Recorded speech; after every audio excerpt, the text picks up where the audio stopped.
Hello everyone, this is Tom Fox and I'd like to welcome you to episode 274 of the FCPA Compliance and Ethics Report. The FCPA Compliance and Ethics Report is sponsored by the Red Flag Group. The Red Flag Group is a business advisory, information services, and technological firm that helps clients manage risk across 4 key risk areas. Those risk areas include sales and sales channels, including distributors, resellers, and partners, suppliers, customers, and human capital, which of course consists of employees and contractors. You can check out the Red Flag Group at www.redflaggroup.com. Today I have back with me Scott Lane. Scott is the CEO and founder of the Red Flag Group, and he and I visit about a very interesting topic, which is a holistic approach to the management of third-party risk in a best practices compliance program. This is something that I have been writing and thinking about for quite some time, and I had a very interesting visit with Scott on this topic. The episode comes in at just around 20 minutes. I think you will find it very interesting and give you some ideas or new ideas you could perhaps incorporate into your best practices compliance program.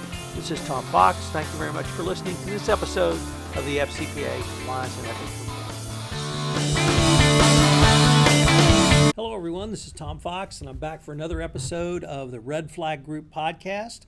Today I'm with Scott Lane, and Scott, welcome. Thanks for visiting with me again. Tom, thanks very much for the time. Scott, I wanted to just have a discussion about something you call holistic compliance. It's really something that has intrigued me and I've thought a lot about, and so I thought it'd be fun if we could maybe visit together a little bit about that. And today maybe focus on that issue around third parties. Sure. I guess to firstly set the table of what I would recall holistic compliance. Holistic compliance to me is that you've looked at the type of third party you wish to engage and that you've decided to work with a third party. And so you do an assessment and review of them, and then you presumably enter into a contract with them. And then at some stage, they're going to provide products or services for you, or they're going to act as a reseller or do some sort of duties on your behalf. And then at some stage, you're going to close out that contract. And so to me, the compliance is that end-to-end process. And I guess what I see at the moment in the industry is an enormous amount of time spent on the front end of that process. So Right. it's selecting the right third party. And don't get me wrong, I think that's extremely important. And as we know, it's held by the regulators as an essential task, conducting that due diligence, whether it's a background check, a questionnaire, a screening, or whatever form it happens to take. I agree that it's an absolutely essential task, but I think that the compliance officers are really then kind of walking away once they approve the third party and give their validation. They kind of walk away, and I don't see enough investment and time and effort in continuing that dialogue with the third party to make sure that they actually do comply with the terms of their contract, for example. And the terms of those contracts are to comply with laws, comply with FCPA, comply with export control, comply with sanctions, comply with various delivery obligations, reporting obligations, quality metrics, etc. And so there doesn't seem to be enough investment and time in that element beyond the onboarding aspect. And I think that's a real gap in a lot of compliance programs right now. Scott, I might phrase it another way, because I say the minute you've signed the contract, that's when your work starts.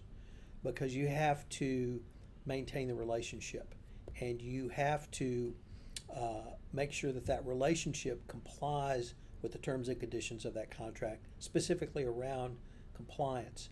And that there's various ways you can do that.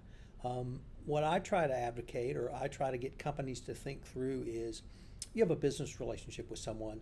The person who's going to know the most about that business relationship is your employee, your businessman or businesswoman who wants that third party, who needs that third party, who can evaluate, has that third party delivered what they promised under the contract, whether that be a product, whether that be a widget, or whether that be a service. And so I really advocate that companies have a business relationship manager who not only engages with that third party around the contractual deliverable, but all of the other deliverables that you just articulated. Any thoughts on that? I think you're right. I think there clearly needs to be a business owner or manager associated with that third party. So I think that's absolutely correct. The challenge, however, is that that business person can only do so much. They can only, their skill set. They're not lawyers. They're not compliance experts. They're not auditors. They're not sort of focused on that aspect. They're generally focused on quality assurance, on delivery, etc. And so, yes, there is a value in that person being involved. But I think the compliance officer has an ongoing expectation and view that they need to be involved in the testing of the legal and compliance aspects of that contract. And I just don't see that being done to the extent that I think it should be. Well, let me split those roles up because I'm a big relationship manager guy, and I think the business person needs to take the lead on this. And if you look at almost any FCPA enforcement action around a third party, the third party has either not delivered what they said under the contract or is a fraud to start with. So if you have third-party commissioned sales agents allegedly delivering a service and they're only getting, it turns out they're getting a 5%, 10% commission for doing nothing, it's pretty good indicia that a bribe's been paid. That's the kind of thing that a business person will know immediately if they've delivered a service beyond, here's an introductory phone call, go get them. So having that business person, that they're on the front lines to really let you as a compliance officer know, no, we didn't get value. No, something's wrong here. Something is not right business-wise, and that's really the first indicia that would, I would think, lead to the other inquiries you've articulated. I think that's correct. I think the challenge in that example though is that in that particular example, I think the business person probably knew from the start that this particular agent was there merely as a facilitator of a bribe. So they should have known that from the start. In fact, they may have actually been the person that propagated that situation. But you're right. I think that person does need to be heavily involved. But I think that the compliance team should be looking at contracts and saying, have these third parties complied with the terms of their contracts? And which parts of those contracts do we as a compliance team care about? Is it the sanctions control aspect? Is it the export control aspect? Is it the collusion and price fixing aspect? Is it the handling of safe goods aspect? Is it the way in which they've actually managed some of their product regulatory environments, their reporting obligations, their use of our IP, the use of our confidential information, how they've registered or may have not registered product obligations? And so there's a whole bunch of things that are required by contracts that may or may not be done and may or may not cause risk to the company. And so my challenge to compliance officers is you really need to know what these companies are doing for you, what obligations they have, which are the ones you care about, and which are the ones you need to validate to make sure that risk is being managed. And that may mean that only a small portion of those contracts are really being assessed and reviewed and investigated or challenged or audited or checked in some way. But I think it's a necessary step. I don't think at the moment enough time is spent doing that. I think that at the moment it's left to perhaps a quality person to test quality or delivery person to test delivery skills. But I don't think compliance are involved enough in that conversation. They tend to stop at the onboarding stage, and then they tend to come back at a renewal stage to recheck due diligence maybe, but that's about it. Well, let me go off in a different direction because you've hit on something that is a huge bugaboo of mine, and it's the following. You articulated, I think I wrote down 18 different types. 23 different risk areas. 23 different risk areas. And of those 23 risk areas, I would say anti-corruption compliance were maybe 3. That means there are 20 risk areas in a contract that you have the right to audit right now. Because guess what? Every contract ever signed has an audit clause. And so my bugaboo is when people say, well, we could never get audit rights around compliance. I say, you've already got them. Of course, yeah. And if you haven't exercised them, that's a separate issue, but we're going to get to that one, don't worry. But you always have the right to audit. You always have the right to audit around compliance. You always have the right to audit around the contractual obligations you put in place. And it just infuriates me because every supply chain, every vendor contract I've ever read, whether I was the buyer or the seller, had audit rights in there. You always have the right to audit against what you've contracted for vis-a-vis what you receive. But now let's move to the compliance audit because that's yet another bugaboo. As recently as last year, I actually heard a compliance officer in Houston, Texas say, well, if I audit, I might find something. And that kind of thinking, I think, is what really leads a lot of compliance officers to completely miss the ball around a compliance audit. So now that we've established my bona fides of hating people who say things like that, maybe we could turn this into a positive R and ask you, what are some of the things that a compliance officer should be auditing for vis-a-vis the compliance obligations in a contract? Good question.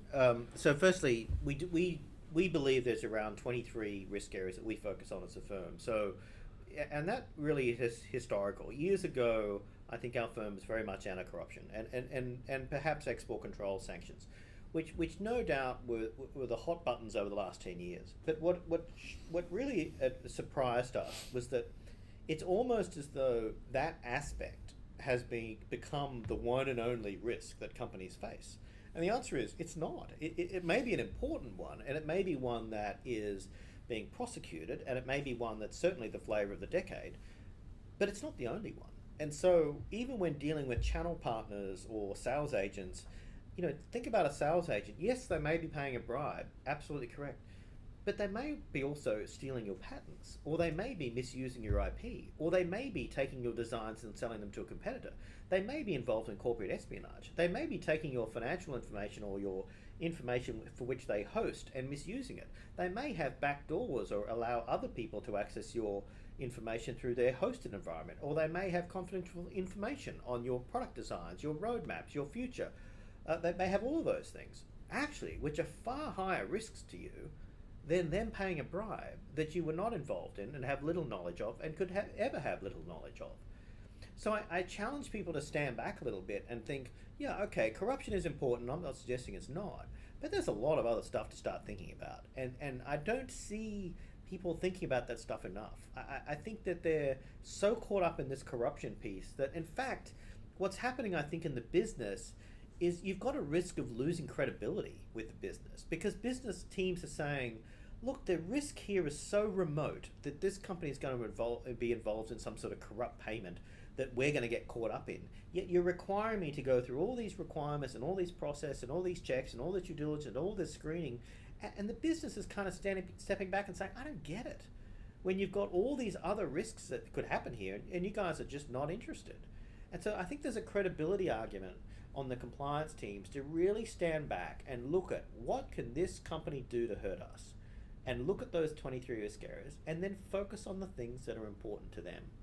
And that may mean a review, it may mean an audit, maybe a health check, maybe a questionnaire, maybe a screening, maybe a due diligence, it may be an interview, it may be additional contract clauses, it may be a whole certification, training, it may be a whole bunch of stuff.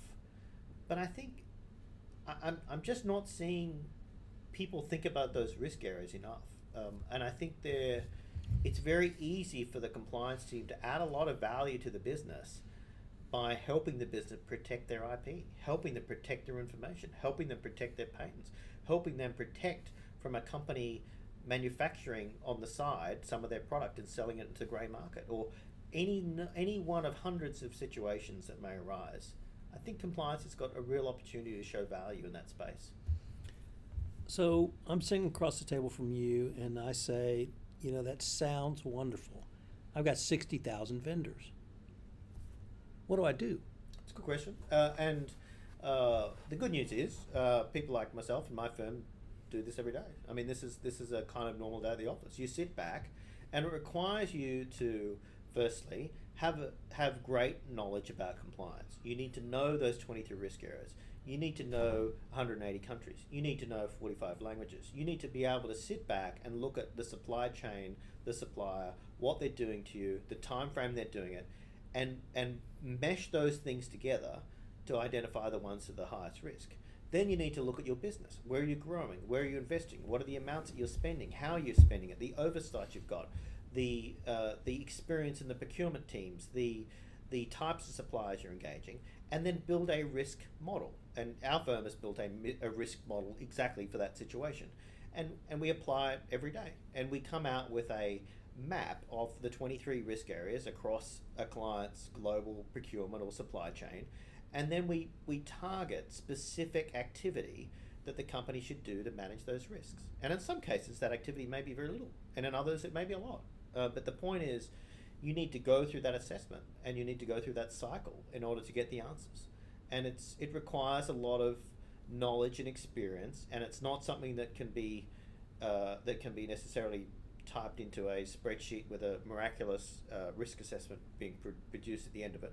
It requires knowledge and skill, and it requires not only skill on risk and identifying risk, but probably the most important aspect of risk is the likelihood of it happening and the effect of that risk. Everyone can identify risk, but being able to make a call on the likelihood of that risk happening and the effect of it, that's the skill set that I think makes a difference. I didn't pick the number 60,000 out of thin air. I picked it out of the example from Tyco, who started this process with 60,000 vendors in their supply chain, and they, at the end of the day, their risk assessment of months later was there were 1,200 that were truly high risk for anti-corruption. And I use that as an example because I want people to understand if you apply the rigor of the risk analysis and risk assessment, you can get down to not only a reasonable number, but you can also risk rank within that reasonable number, so you can deliver that solution to your top highest risks in appropriate manner. And so it gives you a roadmap going forward, and it allows you to take a huge amount of information and reduce it to digestible chunks that you can manage both on a personnel headcount basis and also a resource basis going forward. So I think that's right, and the numbers that you mentioned are fairly consistent with what we see. In fact, if anything, on the percentages, I would probably, in my experience, have seen a lower actually number for the anti-corruption specific risk, but obviously that depends on the company and how they engage with governments, etc. But generally, in those situations, I would see a little bit less of the corruption numbers. Again, it comes down to the risk tolerance of an organization and how risky they are, etc. But sometimes I've seen that number as a percentage lower.